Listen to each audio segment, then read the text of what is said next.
I assumed the individual the corporation had introduced would be a well-bred woman.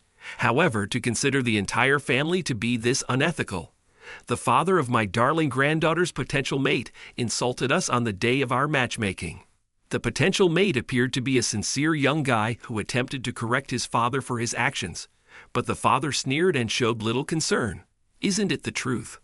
Please stop speaking ill of my grandfather. That's when my normally quiet granddaughter shot back at the father of the potential spouse. But after being rebutted, the father became enraged and hurled his cup's contents at my granddaughter. You arrogant girl, to whom do you believe you are speaking? My granddaughter was lucky not to have been burned because the contents were cool, but her hair was dripping wet. You pensioners without parents, go home. You get it. We refuse to be matched. I had had enough of this dude. I took my granddaughter and walked out of the gathering in a chilly manner. I'm 70-year-old Mike Taylor. As the CEO of a large manufacturer, I put in a lot of work, but I resigned 10 years ago to give my gifted second son more space. I now oversee the company as chairman, taking a step back from day-to-day operations. I've been busy for years, but today I live in peace with my wife and Nancy, my granddaughter. Nancy's parents are my oldest son and his spouse, but when Nancy was quite small, my oldest son and his wife died in an accident. My wife and I were looking after Nancy on the day of their wedding anniversary. My oldest son and his spouse were killed when a motorist ran a red light and struck them from behind while they were out for a drive. Given how young she was, Nancy may not remember much of her parents, but my wife and I made the decision to raise Nancy with the same level of love and attention that we gave our kids from that day on. Nancy is now a grown-up and does a great job in her job. Although I may be a devoted grandfather, I think Nancy has developed into a lovely adult who is quiet but steadfast in her convictions. Actually, she could have joined a large firm without looking for a job because I am the chairman, but she decided to go for a job at another company on her own after graduating from college. Nancy, who detests being noticed, appears to conceal the fact that she is the granddaughter of the chairman of a large corporation.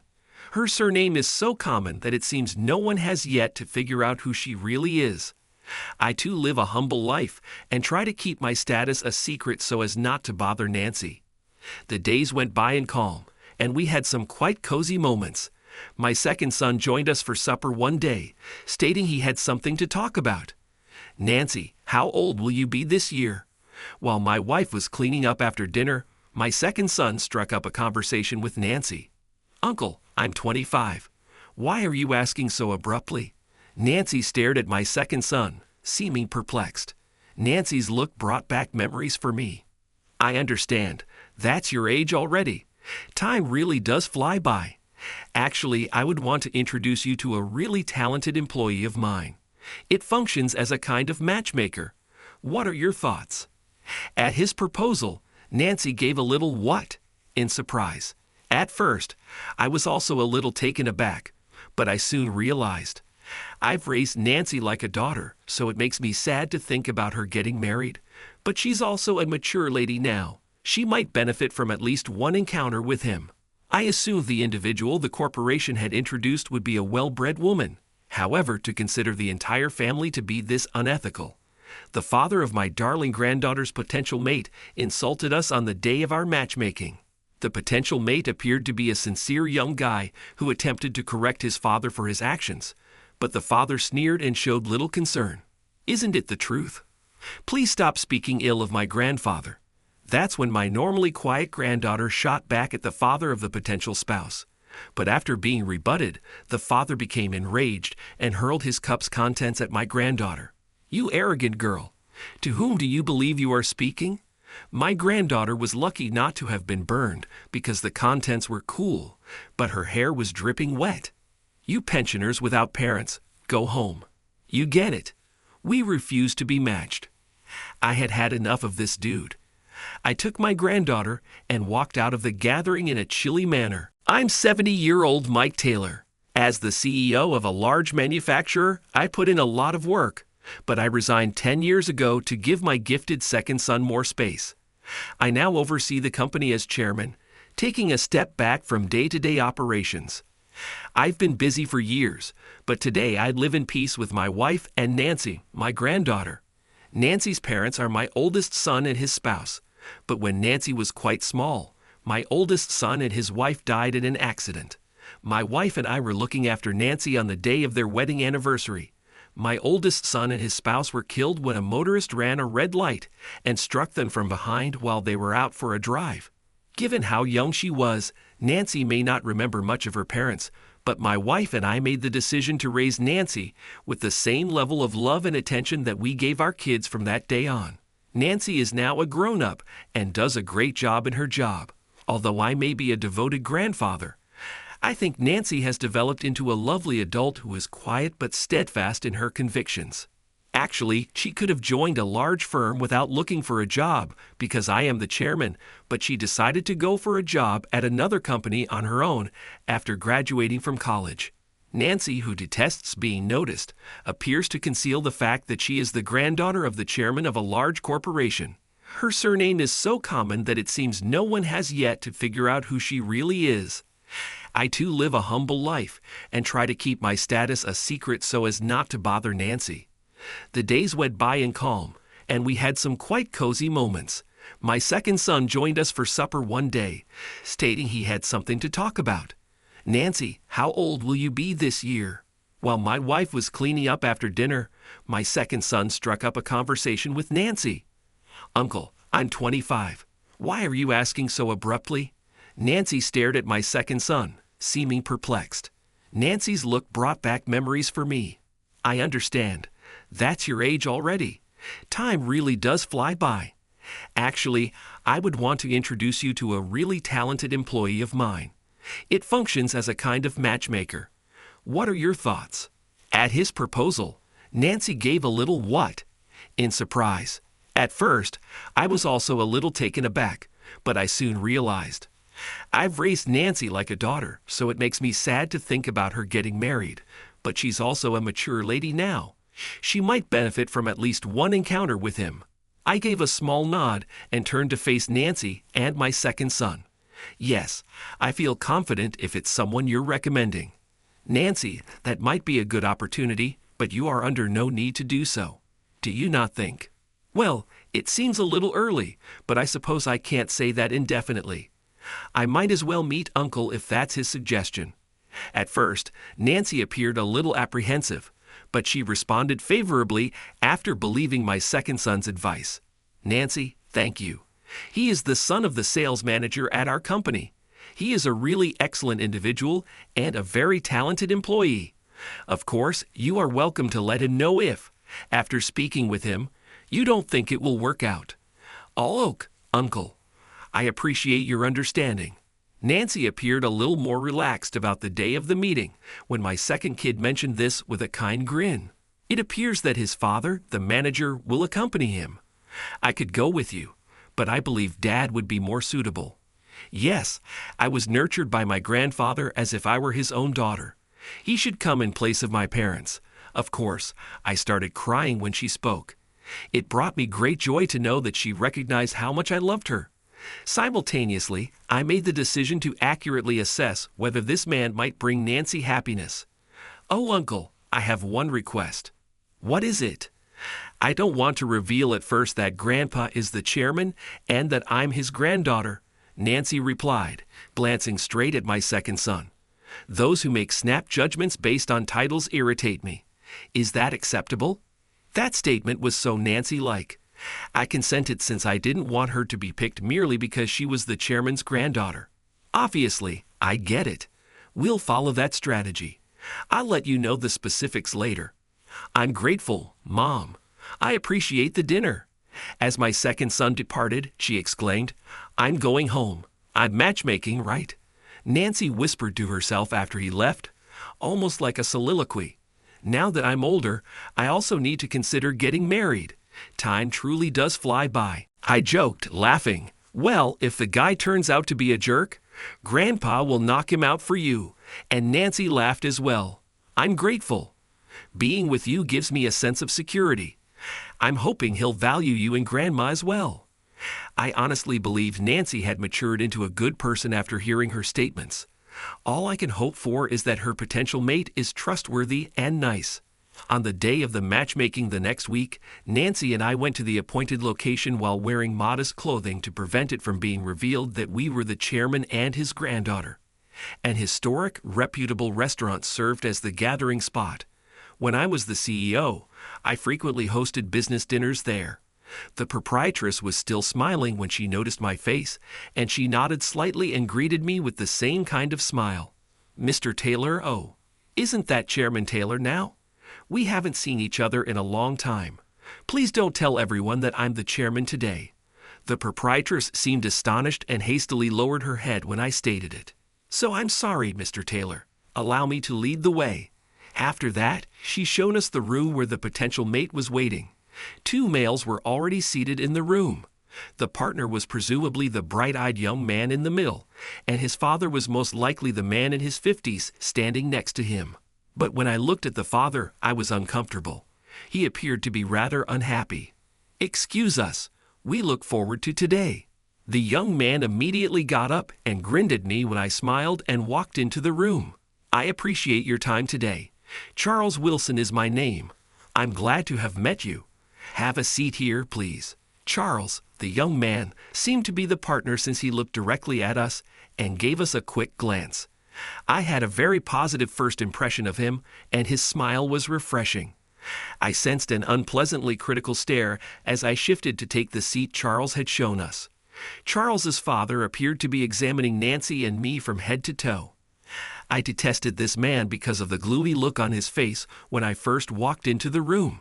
Furthermore, the father simply stared at us without standing or saying anything, even though his kid had stood and greeted us.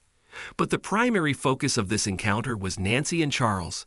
I gave Charles and his father a grin and sat down discreetly so as not to disturb the mood. The owner entered, set down the drinks for the toast, then slipped out as soon as we were seated.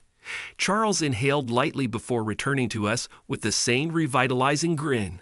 "I appreciate your time today.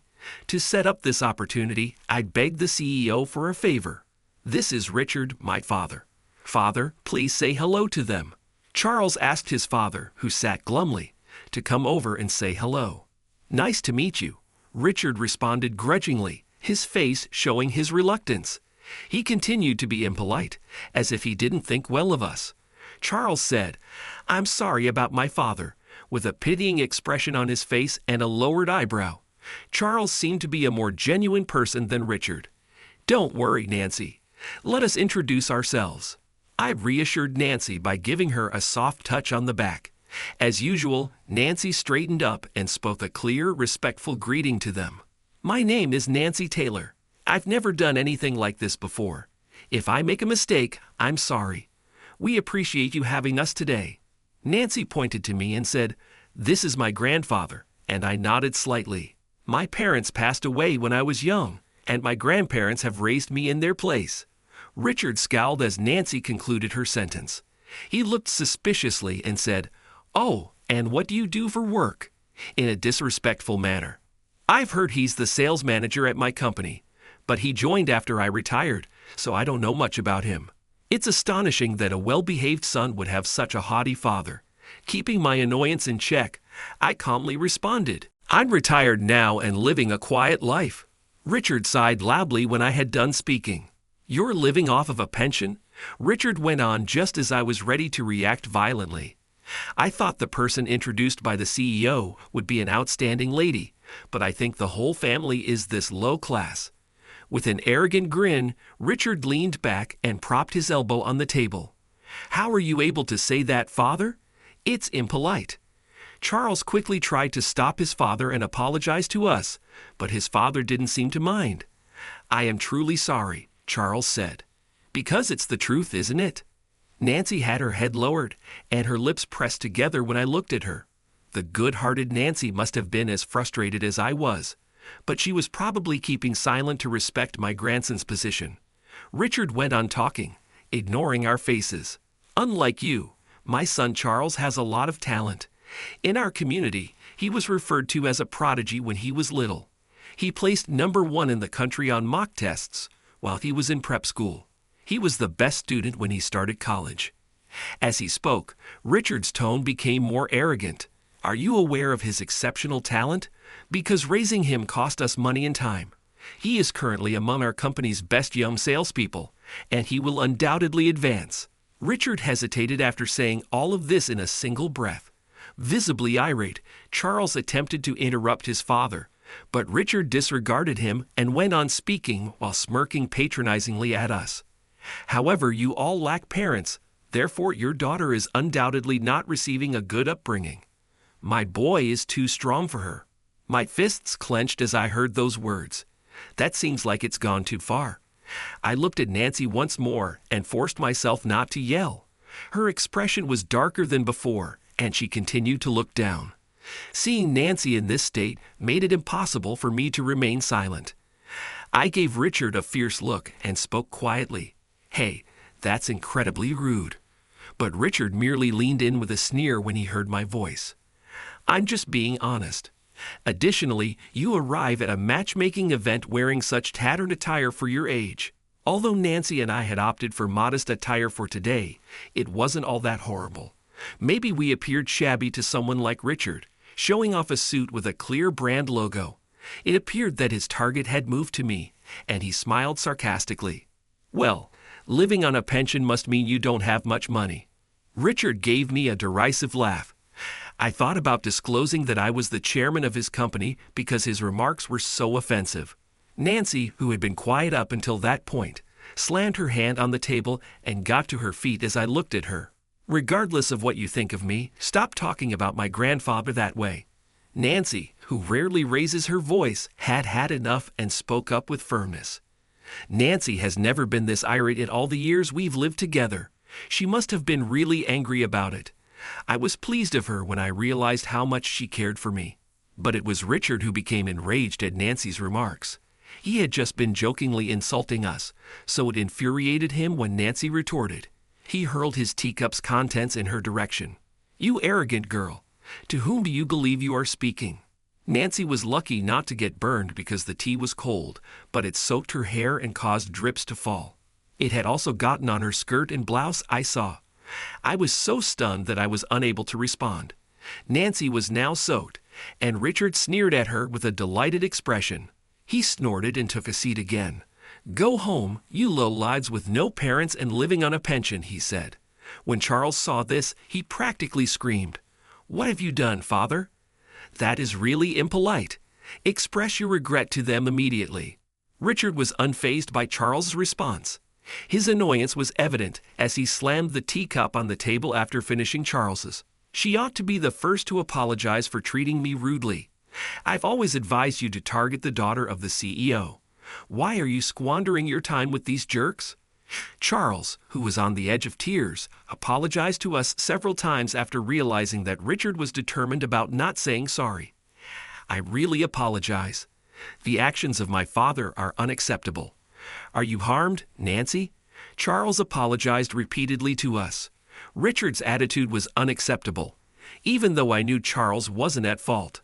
Above all, it hurt to see Nancy's dejected countenance as a result of Richard's remarks. We want to turn down this matchmaking. Let's go, Nancy. Pardon me, refuse. My line is that. Leave now. Richard insulted her, but I ignored him and led Nancy out of the room. Nancy was soaked, shocking the proprietress. She hurriedly got Nancy a towel and patted her hair dry. I'll arrange a car right away. The owner quickly arranged for a car to pull up in front of the eatery. Nancy said nothing, perhaps upset that her parents were brought up. As we walked away, neither of us said anything. We heard rapid footsteps coming from inside the car as we were ready to climb in.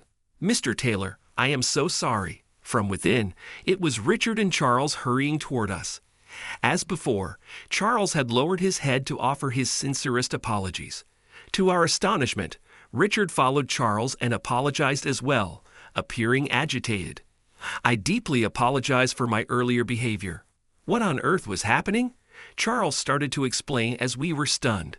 I called the CEO, who set up the matches when it was canceled. Then I learned that Nancy's grandfather is the chairman and she is the CEO's granddaughter. I had no idea that you were chairman. I sincerely apologize.